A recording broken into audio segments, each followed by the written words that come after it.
44 BC, on the 15th of March, the most powerful man in Rome walked into the Senate, believing himself untouchable. He did not know that history was about to change forever. Julius Caesar did not fall as a god, but as a man.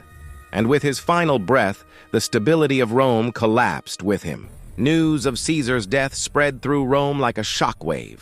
Markets fell silent. Soldiers stood alert. One question echoed everywhere. Who would rule now? Mark Antony used Caesar's death to ignite the streets. His words turned grief into anger. Rome was no longer mourning. Rome was dividing. While others fought for power, a young man watched in silence. Octavian. He did not rush. He calculated. And quietly, he stepped toward control. Civil war followed. Roman fought Roman.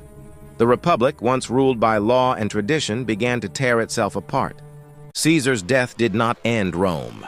It transformed it. From chaos, an empire was born, and Rome would never be the same again.